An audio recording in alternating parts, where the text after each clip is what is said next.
Everyone, a very good evening to you all. I hope that you all are working harder than hardest towards your goal, towards the very success that you all are striving for. Today, I shall be discussing a bit about the concept of NJAC, the National Judicial Appointment Commission, and collegium, that there is a conflict right now between the Supreme Court on one hand and the law ministry, that is central government, on the other hand, and it's very much there for everyone to see. The writing is on the wall.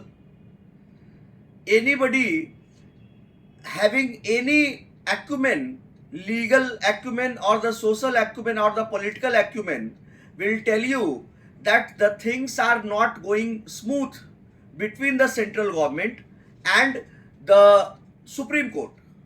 And the very reason for that, the major reason for that there is a clash, there is a conflict of opinion between the central government and the Supreme Court.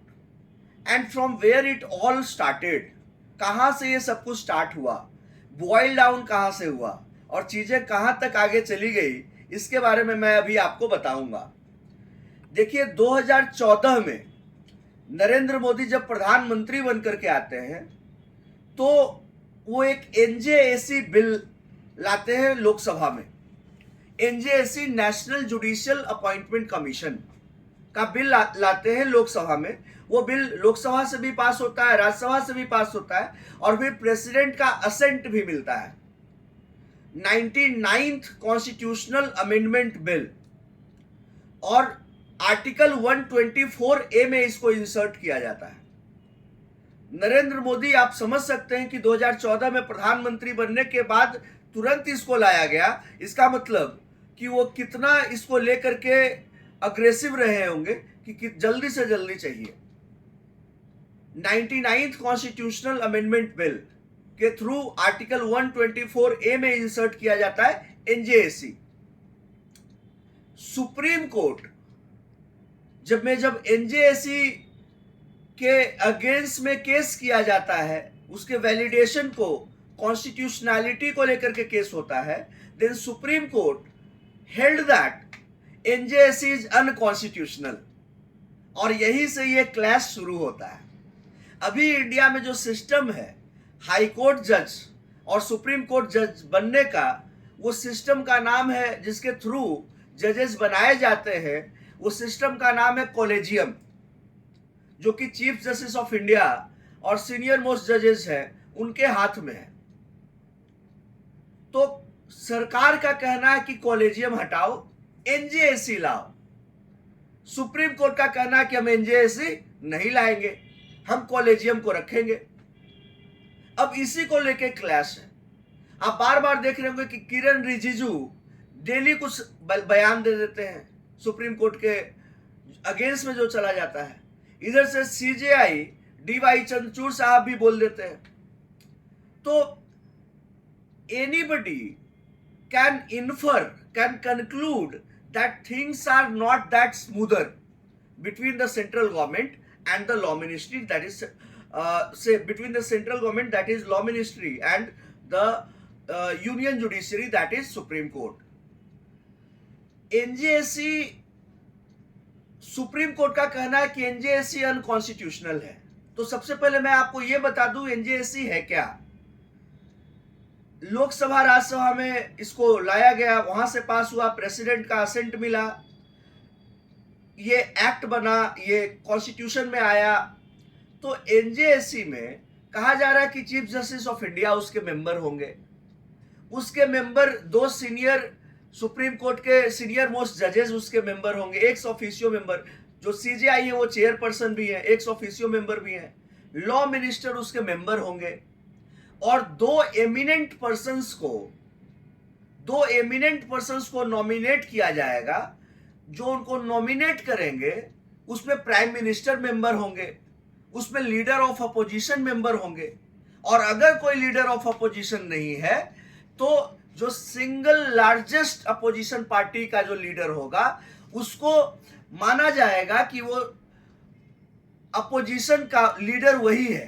क्योंकि देखिए राहुल गांधी, आप याद करिए 2014 में 15 में राहुल गांधी के इतने भी सांसद नहीं जीते थे कि वो 14 में वो लोकसभा के कांग्रेस पार्टी से कोई अपोजिशन का मेंबर भी बन सकता था, क्योंकि जो कोरम चाहिए वो कोरम अचीव नहीं हो रहा था, इतने कम सांसद जीते थे। इसलिए एक क्लॉज लाया गया कि अगर लीडर ऑफ अपोजिशन नहीं है तो सिंगल लार्जेस्ट अपोजिशन पार्टी का जो नेता होगा लोकसभा में वो इस कमेटी का मेंबर होगा प्राइम मिनिस्टर के अलावा। और इसमें एक कह रहे हैं कि prime minister, leader of opposition और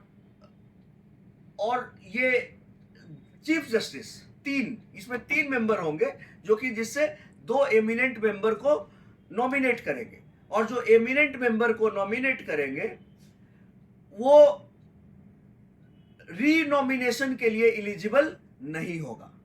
ठीक है, ऐसा नहीं कि दोबारा वो रीनॉमिनेट हो जाए। और उसका जो टेन्योर है वो कह रहे हैं कि वो 3 साल का टेन्योर होगा and shall not be eligible for renomination. I hope that you are getting the points very clear. और SC और ST बैकवर्ड क्लासेस, माइनॉरिटीज और वुमेन से वो दोनों मेंबर से वो one of the eminent person SC ST OBC या फिर माइनॉरिटीज या फिर वुमेन से लिया जाएगा। ठीक है, 2 एमिनेंट मेंबर्स लिए जाएंगे, उनको जो नॉमिनेट करेंगे उसमें प्राइम मिनिस्टर होंगे, चीफ जस्टिस ऑफ इंडिया होंगे और लीडर ऑफ द अपोजिशन होगा। NJSC यही है, लेकिन सुप्रीम कोर्ट कह रही है कि हम NJSC को नहीं मानेंगे, वो अनकॉन्स्टिट्यूशनल है, हम कॉलेजियम सिस्टम से ही कंटिन्यू करेंगे।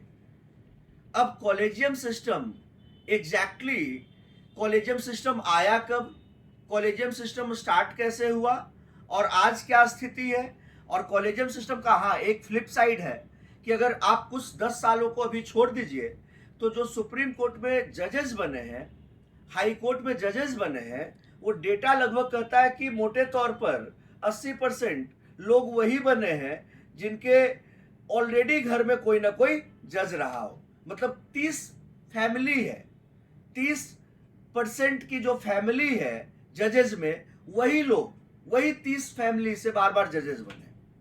तो कॉलेजियम का एक फ्लिप साइड ये है कि अपने लोगों को जज बना देते हैं। अब इधर लेकिन तब भी कम से कम सिस्टम बढ़िया चल रहा है। अब इनका कहना है कि NJSC में पॉलिटिशियन को एंटर करा देंगे तो NJSC डाइल्यूट, मतलब जो जजेस का प्रोसीजर है हाई कोर्ट और सुप्रीम कोर्ट जज बनाने का, वो प्रोसीजर ही डाइल्यूट हो जाएगा। ठीक है, तो इसी पे दोनों को के बीच में क्लैश चल रहा है, कॉन्फ्लिक्ट चल रहा है सेंट्रल गवर्नमेंट, लॉ मिनिस्ट्री और सुप्रीम कोर्ट के बीच में। किसी दिन मैं कॉलेजियम का क्योंकि इतिहास रहा है, NJSC तो 14 में आया और अनकॉन्स्टिट्यूशनल बोल दिया, तो इसका ऐसा कोई इतिहास नहीं है, लेकिन कॉलेजियम का इतिहास है। कॉलेजियम कब आया, कॉलेजियम कैसे बना, किस परिस्थितियों में आया, और उसके बाद से कॉलेजियम किस तरह से काम करता आया है और अभी तक का स्टेटस क्या रहा है, कौन कौन से मेजर केसेस हुए कॉलेजियम को लेकर के, इन सब पे मैं एक वीडियो बनाऊंगा और आप सब लोगों के सामने रखूंगा, सो दैट कि कॉलेजियम एक बहुत बड़ा मुद्दा है।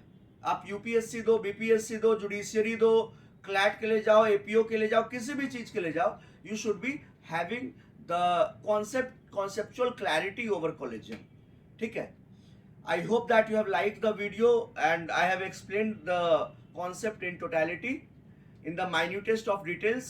Stay tuned on our YouTube channel of Chanakya Judicial Academy, Chanakya CLAT classes and Georgian IAS for all the relevant content, for all the relevant conceptual clarity. Thank you everyone. Jai Hind.